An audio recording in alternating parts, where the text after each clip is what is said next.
Assalamu alaikum wa rahmatullahi wa barakatuh. Em nome de Allah, o clemente e misericordioso. Louvado seja Deus, Senhor do Universo. Que a paz e a bênção seja com o nosso querido e amado profeta Muhammad sallallahu alaihi wasallam, seus seguidores e companheiros até o dia do juízo final. Este é mais um vídeo falando sobre a jurisprudência islâmica facilitada sob a clareza do Alcorão Sagrado e da Sunna.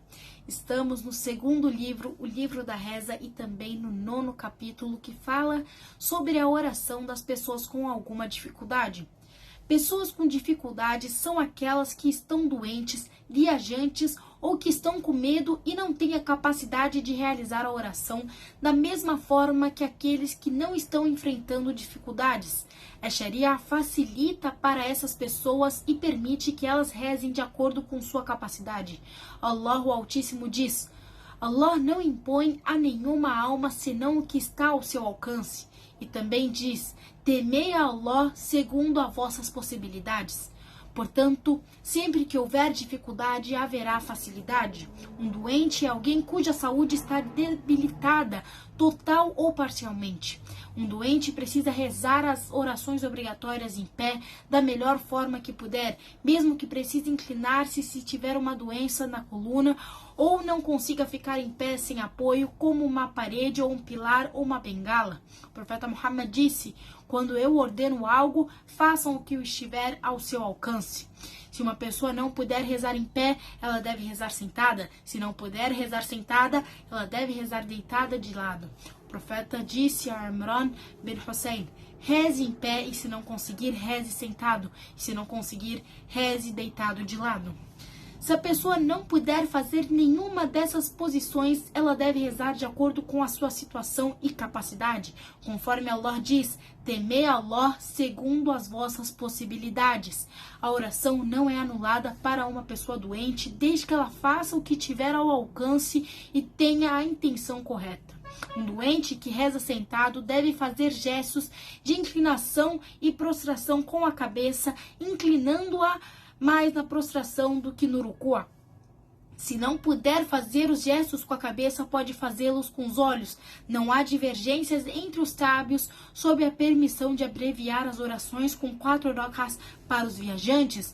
Isso é evidenciado pelo Alcorão e pela Sunna e pelo consenso dos muçulmanos. Em relação ao Alcorão, Allah diz: e quando viajardes pela terra, não haverá pecado em vós se abreviardes das orações, caso temais que os incrédulos vos ataquem. A abreviação da oração é permitida durante a viagem em situações de medo e outras. Quando o profeta Muhammad foi perguntado sobre a abreviação da oração, quando as pessoas estavam em segurança, ele disse: é uma concessão que Allah fez para vocês, então aceitem a sua concessão. E isso era a prática contínua do profeta Muhammad e de seus companheiros. Ibn Omar relatou que ele acompanhou o profeta em uma viagem e o viu rezar apenas 2 rak'ahs até sua morte. Ele também relatou que acompanhou Abu Bakr e viu ele também rezava apenas 2 rak'ahs até a sua morte, assim como Omar e Uthman. Ahmad relatou através de Ibn Omar que o profeta Muhammad disse: certamente Allah ama que vocês cumpram sua permissão, assim como ele detesta a desobediência a ele. Em relação ao consenso dos muçulmanos, a abreviação das orações é considerada uma prática conhecida e necessária na religião, e a nação muçulmana está unânime sobre isso. Portanto, aquele que segue essa sunna e adere a essas recomendações é mais adequado e melhor do que abandoná-las.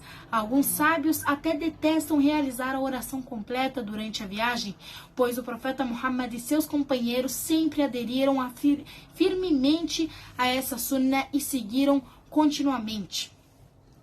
As orações que podem ser abreviadas são aquelas que originalmente possuem 4 rak'ahs. Isso inclui as orações de Dhuhr, Asr e Isha. As orações de Fajr e Maghrib não devem ser abreviadas de acordo com o consenso dos sábios. Isso é comprovado pela prática do profeta Muhammad e de seus companheiros e seguidores. Ibn Abbas relatou que Allah obrigou a oração por meio da língua do profeta Muhammad, estabelecendo-a como 4 rak'ahs durante a presença e 2 rak'ahs durante a viagem.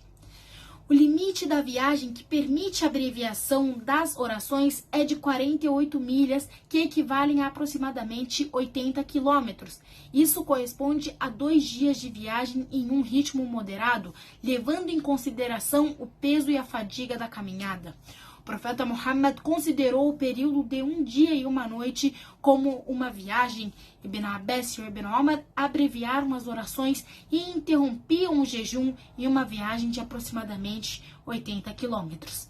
Em relação aos tipos de viagem, a abreviação das orações é permitida em todas as viagens permitidas, como viagens de negócios, passeios, peregrinação obrigatória, que é o Hajj, e a luta pela causa de Allah. Também é permitida em viagens recomendadas, como visitas e uma segunda vez para o Hajj. No entanto, a abreviação das orações não é permitida em viagens proibidas, de acordo com a opinião da maioria dos sábios. No próximo vídeo, falaremos sobre as situações que obrigam o viajante a rezar as orações completas. Até lá, wassalamu alaikum wa rahmatullahi wa barakatuh.